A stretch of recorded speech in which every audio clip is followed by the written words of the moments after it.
month of November 2024 is officially a thing of the past, and since November's ended, it's time to rank all of the brand new movie releases that came out in November of 2024 from worst to best.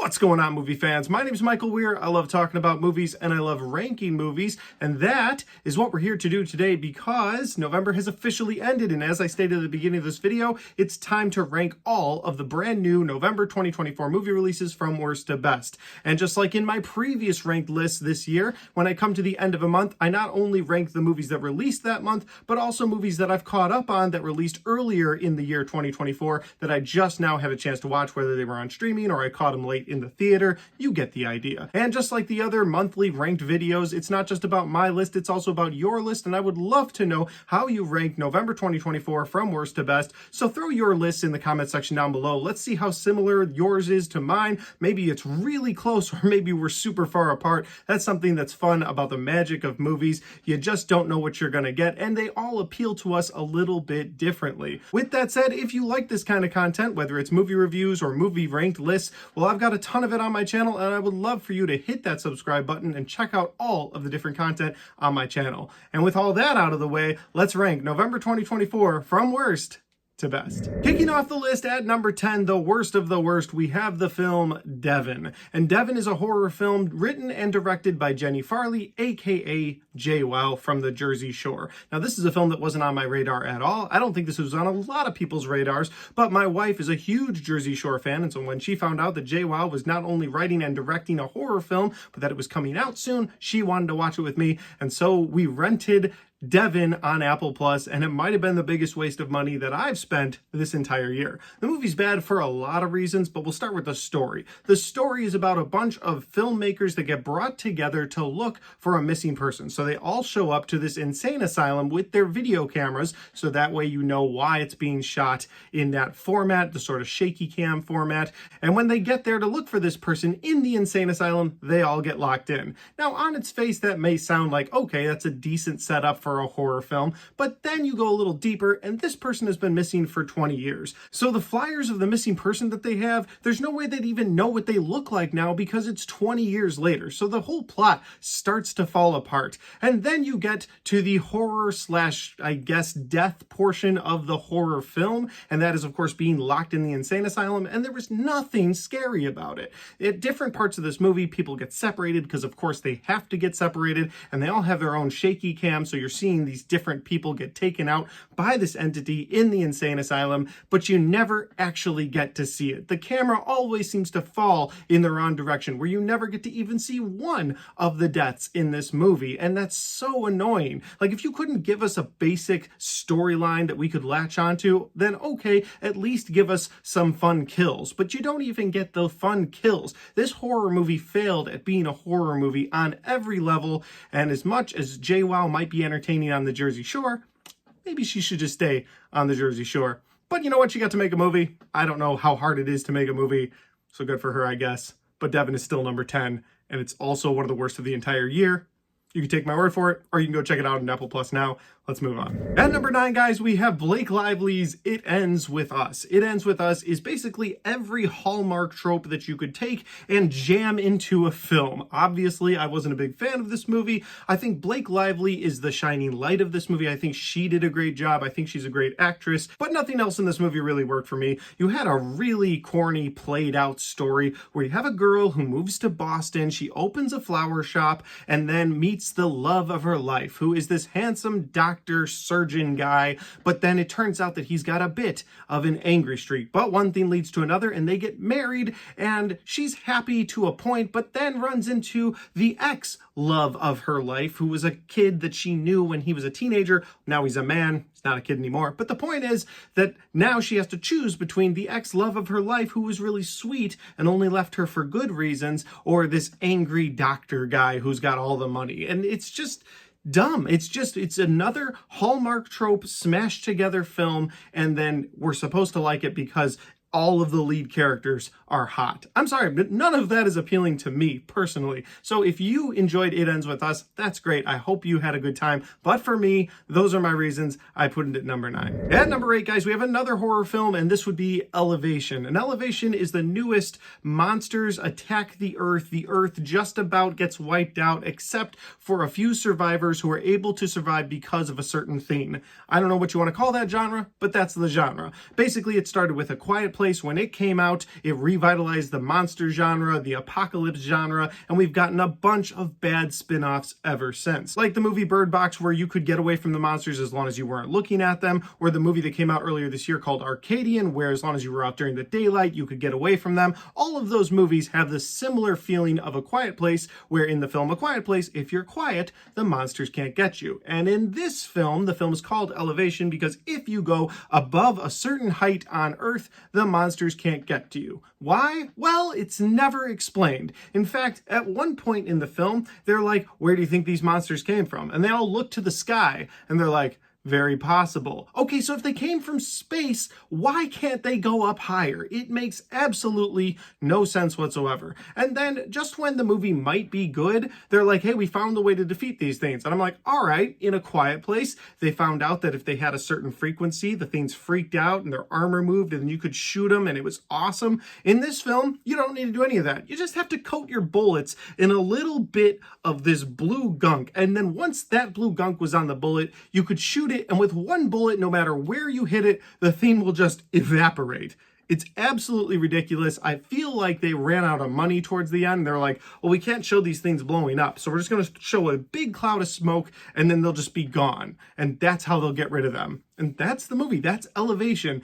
I don't want this horror trope genre to continue. I want to get A Quiet Place 3 and let them close out that franchise. And then I want this franchise of movies, this genre of movies, just put to rest for a while. That would be nice. At number 7, guys, we have a prequel film, and this is Apartment 7A. And this prequel is a prequel to Rosemary's Baby. And Rosemary's Baby, of course, is a classic horror film, but I had never seen the film, but I didn't want to run into another Omen situation. And to brief you on that, I mean, I went and saw the first Omen earlier this year without seeing the original Omen, and I didn't really enjoy the first Omen. In fact, I reviewed it, said I don't really get it, maybe I need to watch the first one. Then I watched the first Omen, or the original Omen film, and I realized, wow, the first Omen actually was really good. It tied into that franchise really well. I wish I had taken the time to watch the Omen first. So that is why I decided to watch Rosemary's Baby first. I thought if I watch Rosemary's Baby first, then maybe when I watch Apartment 7A, I won't have that Omen effect again. So I watched Rosemary's Baby, and then immediately after watched Apartment 7A, and I really wish I had held off on Rosemary's Baby because that movie is an absolute classic horror film, fantastic beginning to end, thought it was executed very well. Apartment 7A is about the character of Terry, who dies about 20 minutes into Rosemary's Baby. So you know ultimately where Apartment 7A is going to end, you just have to get there. And I didn't find that ride appealing. So had I not watched Rosemary's Baby and she had done a swan dive out the end of the window in Apartment 7A, I'd have been like, wow, I can't believe that character did that. Let me watch Rosemary's Baby, and then I would catch up on things. So I know I kind of spoiled things just now, but also we're talking about a prequel that is literally a setup for a movie that happened so many years ago. So all the Rosemary's Baby fans, if you've seen that movie, I didn't really spoil anything just now, because again, you know Terry's fate, and you know the fate of the people in the apartment building because they're still going to be there in Rosemary's Baby.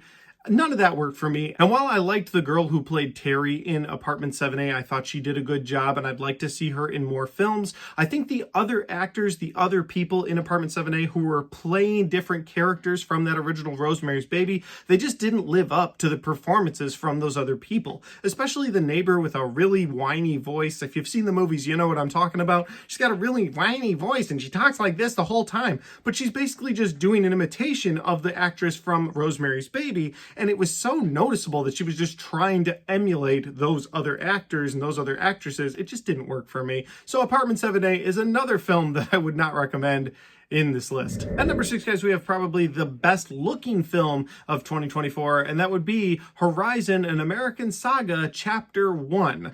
I don't know if it's the best looking film. There's a case to be made though, because it is a beautiful looking Western film. Like if you like the look of Westerns, I think you'll really enjoy how this film looks. That's as much praise as I can give it. This film came out in June of 2024. I just had a chance to watch it on HBO Max, and it's a film that I really wanted to watch. I got excited for it originally because Kevin Costner said it's going to be this big Western epic. There's going to be at least 2 chapters, maybe up to 6 chapters. And then when the first one came out, I think everybody else felt like me. It was like, I don't know if I have the time to watch a 3-hour plus Western epic in the theater. So it didn't do very well, and the studio said, okay, since it didn't do well, we're going to pause releasing chapter 2 for a while. We're going to put it on Max to generate buzz so that people will want to go to the theater for part 2. And I don't even know if there's going to be more parts after that at this point. So I finally had a chance to sit down and watch Horizon. And oh my God, it's just the slowest pace, but also the most chaotic pace at the same time. I understand that they have to build out this Western epic world. I understand they have to introduce you to characters, but you're introduced to characters every 20 minutes in this film. Like every 20 minutes, there's a new group of characters. You got to get introduced to all of them. You got to know who they are, and you better remember them because later in the movie, we're going to time jump and they've been traveling for a really long time. And you're going to be like, was that the woman I saw at the very beginning shoot that rifle? And then, oh yeah, okay, that is the woman I saw at the beginning shooting that rifle. It just didn't make any sense. It was all out of order. The pace was just weird. Because again, moments of this movie felt like the pace was moving so slow, and other moments of this movie felt like the pace was so out of whack and just going crazy with time jumps. And it didn't work for me at all. The story itself, well, I feel like that's built into the pacing of this movie because the story is all over the place because the pacing is also all over the place. You could say, hey, it had a lot of good acting in it, and it did. There were some great acting moments throughout this film. There's a couple of fun shootouts, but that's really all you get. And in a 3-hour plus long movie, I don't know if I'm sold on watching chapter 2 next year. I mean, I probably will, but I'm not going to be excited about it. We've made it to the halfway point of the video. There are 5 more movies to talk about, and I know I was just very harsh to the last 5 films, but I promise the next 5 I had a really enjoyable time with, and I would say that all 5 of these films that we're about to talk about are movies I would recommend, and they're movies that I would watch again in the future. So at number 5, guys, we have Transformers 1. This is another film that came out earlier this year, came out in September. Didn't have a chance to check it out in theaters, and I'll be completely honest, the trailers for this movie were terrible. I said this in my YouTube short that I made for this film. Transformers 1 is the best movie with a bad trailer in 2024. It is a really good story. It is really great animation, but man, that trailer was underselling it the entire time. And it felt like that trailer was trying to sell itself to adults with this really cool story, but it also felt like it was trying to sell itself too much to kids with all the stupid humor. And in the film, you do get a little of that, where there's this great story going on, but there's one robot who turns out to be Bumblebee later on, who keeps saying, "Badassatron." And my son thought that was funny, but after the 50th time, my son was the only one still laughing. I didn't find it funny anymore. So I felt like the movie did have that problem. But outside of that, I thought the story of this movie was really well done. And this movie turned out to be a big surprise for me because I didn't expect much out of it. Again, maybe because of the trailer, but I didn't expect much out of this film. And what we ended up getting was a really good story of brotherhood, and then watching ultimately Optimus Prime and Megatron go from being best friends with this great bond to becoming arch nemesis with each other. And there's a case to be made with this film where you could say, well, we just know where it's going to end up. They're eventually not going to like each other, so how is that going to be a fun journey? But I'll tell you what, the story of this movie made that a fun journey. It was cool seeing Megatron and Optimus Prime being on the same page. I don't think I've ever seen a Transformers movie where the two of them are getting along. And yes, you know eventually this is going to break down, but the way it breaks down is done really well. I thought the story served this movie very well, with the two of them going from being best friends to ultimately having to come to a crossroads, and you see Optimus Prime embrace the other robots on this planet and want to save them. And then on the other side, you have Megatron, who just turns to hate and gathers his followers and eventually forms the Decepticons. And I thought that was told really well. And my other big positive of this film has to be the animation of this movie. I thought the animation style was really good. Now, it's not not on the same level of Spider-Verse or the TMNT film, but anytime they do a flashback of the Transformers and what went down on Cybertron before things went so bad, I loved how that looked. It was the same animation colors, but they were grainy, and the way those colors popped off the screen, it was just beautiful to look at. Those scenes in particular, I would say were on the same page as a Spider-Verse animation or a TMNT animation. I wish we'd had a little bit more of that in this Transformers movie, because again, the rest of the animation is great. It's very clean, it's very crisp, but I really liked what we saw throughout. At number 4, we have a Christmas adventure film, and that would be Red One. And Red One stars Dwayne "The Rock" Johnson and Chris Evans as two guys that get put together to go and save Christmas, but more specifically, save Santa Claus. And Santa Claus in this film is played by J.K. Simmons, and it's always fun to watch him on the big screen. So I think this movie had a couple of really good actors in it. And then the story, again, it was a family-friendly adventure Christmas movie. You're not going to get too much more out of this film. It's just them going on a mission. You have this witch. They have to go against each other. And that's the movie you're going to get. There's also Krampus pops into this film. And any movie that's willing to throw Krampus into it, I'm excited about it. So ultimately, I thought it was a fun, family-friendly Christmas film, and it's a film I would watch again in the future with my kids. We've made it to the top 3, and at number 3, we have Kato Lake. And Kato Lake is a film that went directly to streaming in October, and I didn't watch it when it first came out because it was about a missing persons, and I was like, I'm not really in the mood to watch this. But then I had a couple people tell me, hey, you gotta check out Kato Lake. There's more than meets the eye to Kato Lake. And I was like, all right, I'll check it out. So Kato Lake came out. Again, it's about a missing persons case, and it's the first 45 minutes. It's really just about a missing persons case. And there's a couple different characters over here, a couple different characters over here, and you're just waiting for them to meet. But what you don't know is that this movie is a time travel film, and I love the way they play with time in this film. I love the way they're able to explain time in this film as well. I thought every aspect of time travel in this movie was tied up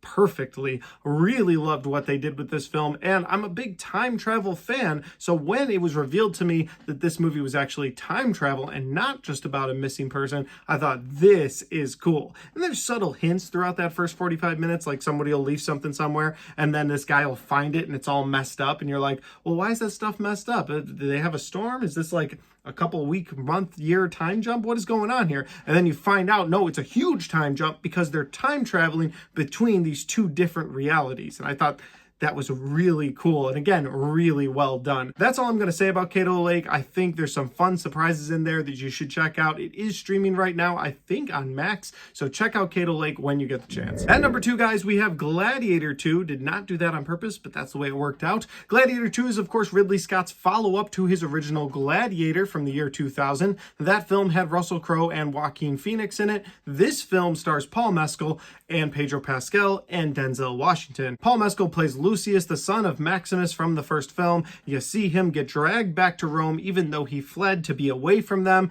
He gets dragged back by Pedro Pascal to become a gladiator in the Colosseum. You have Denzel Washington being this perfect snake in the grass character who's going around and making deals around Rome to eventually try and topple the entire thing. I loved all of the different character motivation in this movie. Thought Paul Mescal's motivation was great. Pedro Pascal's motivation was great. Denzel Washington's motivation was great. You understood their motivation and you went with them. The only negative I really have for this movie, looking back on it, is that Paul Mescal's character of Lucius, he's on this revenge tour, but about halfway through the movie, you're no longer going with him on it. You're like, actually, we should hear Pedro Pascal's character's side out, because it really seems like maybe you should join forces with him and not be against him. But other than that, I thought that this movie was so much fun. Loved everything we got out of Denzel, and the action scenes in this movie were awesome. I'm not saying they're necessarily better than the first movie, but I think a sequel's job is to take whatever you loved about the first movie and move it up to the next level, and I think they did that with the action scenes in this movie. I loved the shark action scene. That's fantastic. And I also loved the rhino action scene. So there's some fun gladiator moments, and that's what I wanted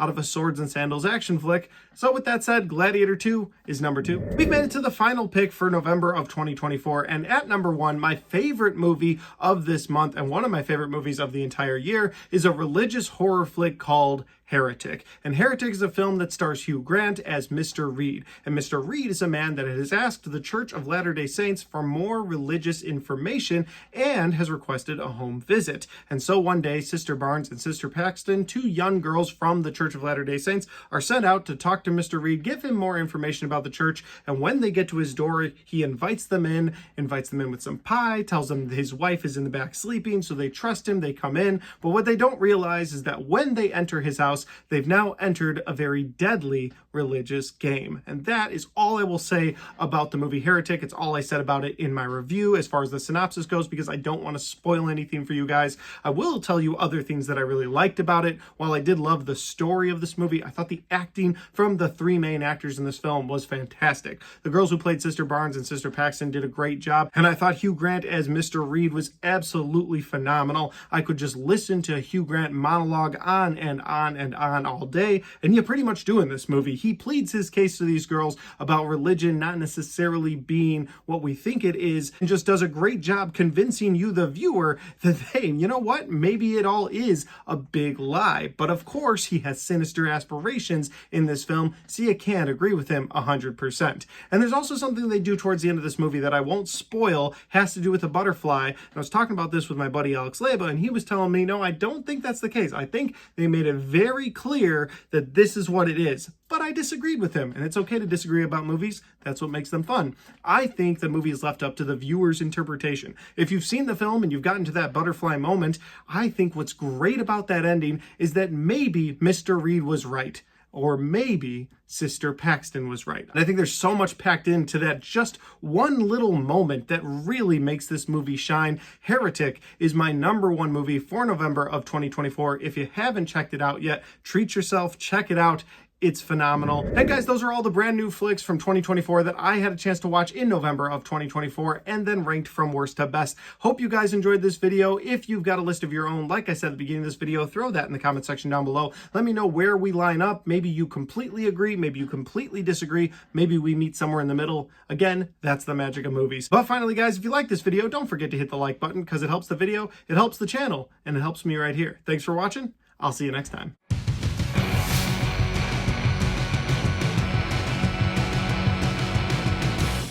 Alright guys, we got to the end of my November 2024 movies ranked from worst to best. I absolutely love putting these together. I hope you guys love watching them. With that said, we only have one more month left for 2024. At the end of this month, I will drop my December ranked movies from worst to best, and then I'll be dropping a ton of ranked list of videos in the last week of this year, first week of next year. It's going to be a ton of ranked list videos, so if you love those, make sure you're subscribed. Check out all that content. And in the meantime, guys, if you want to check out any other content on my channel, well, I've got all of my best and worst of 2024 so far right there, and I've got all of my 2024 movie reviews right there.